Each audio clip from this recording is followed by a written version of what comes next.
So here we are, guys. We're still on the road to State of Decay 3, and if you can't tell by now, this channel consists of all State of Decay content so far. I'm pretty hyped, even feeling pretty anxious to get more news on this game. But last we heard just a month ago, the game's still in pre-production, but I've seen comments from the developers that currently the State of Decay 2 team is pretty small, and it seems the majority of developers at Undead Labs are indeed on that grind and laying out the groundwork for State of Decay 3 right now. And we've even managed to discover in the latest months a few things like Unreal Engine 5 is set to be used in the upcoming game. Not only that, but a new job listing recently has shown that. I'll even show you that here in a bit. But one thing that I've discovered is that when that State of Decay 3 teaser trailer came out, that was apparently for show, and Microsoft to say, hey, we are investing into this development team, into this franchise, and into this community. So what about what was showcased in that trailer was actually or is coming into the game? Well, I found some evidence that pretty much confirms indeed something we've been wondering and asking,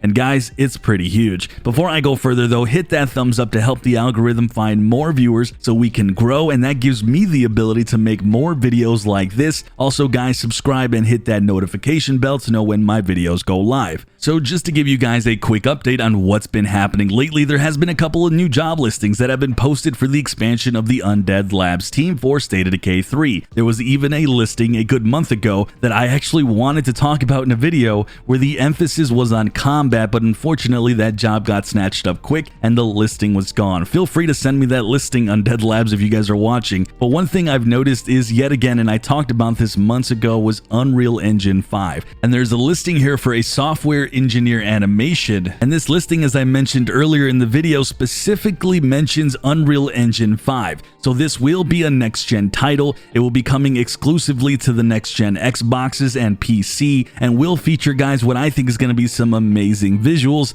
There was also a listing specifically mentioning having a portfolio showcasing world-class concepts for entertainment design and AAA games. So of course, State of Decay 3 is going to be an ambitious title to say the least. But one curious thing about this State of Decay 3 teaser trailer was, according to Jeffrey, the design director at State of Decay 2, it was made to show confidence in the franchise. So not necessarily everything you see in this trailer was supposed to come, like the obvious deer zombie we see in this trailer. At least that's the gist of what I've understood. And to reinforce that idea, take a listen to Jeffrey when someone asked him, why did this teaser trailer come out so early if the game wasn't going to come out anytime soon? Take a listen.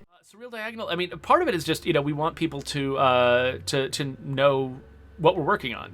I think there's a certain amount of openness that we like. We want people to know that we're actually working on a sequel to this franchise. That basically, I think the message of that teaser trailer was Microsoft has bought Undead Labs, and they intend to continue this franchise. They want to turn State of Decay into a major long-running franchise, that the studio really invests in. And so releasing a teaser for State of Decay 3 drives that home, says, look, we have invested something serious in this franchise.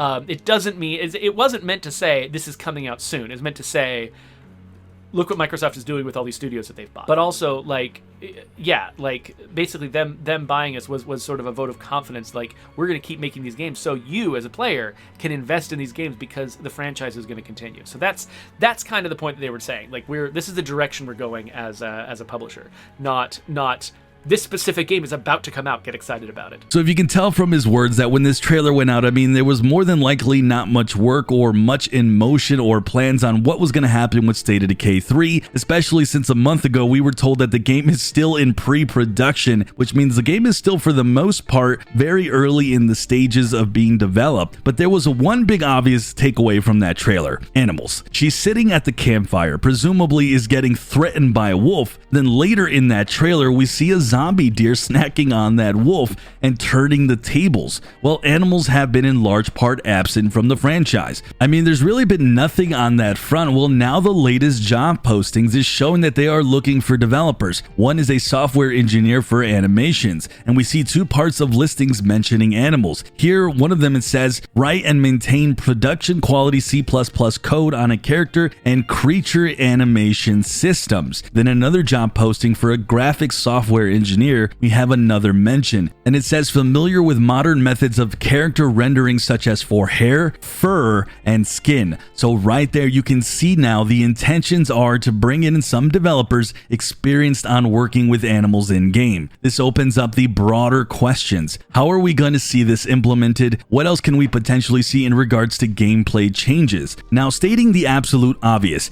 yeah, more than likely we're going to see those deer Zeds, maybe even wolf Zeds or other animals like dogs, etc., of course in zombie form. But what about just a simple animal? Are we now going to be hunting in State of Decay 3? Maybe converting that food from hunting into all sorts of new crafting mechanics. Then if you think about the fact that we are hunting, or at least dealing with what we potentially know in deer, maybe that even gives us a further clue in the type of settings we're going to see. I've been on record saying I really want to see like an urban city type of scenario, or taking us back to the beginnings of the outbreak, or something along the lines of maybe a combination of urban but traveling to the countryside. Maybe we'll see different maps with different settings like we do now. But if we are seeing a certain type of animal like deer, maybe the game will continue to be set in a more country forest type of area. But one thing's absolutely clear, guys, animals will be making their way into State of Decay 3, and the possibilities of seeing them in Zed form is going to be terrifying. I think extremely needed as well, because while juggernauts are potentially super scary, you quickly find they're actually really easy to counter simply by just running away from them. Now, the biggest threat currently in State of Decay 2, in my opinion, is ferals,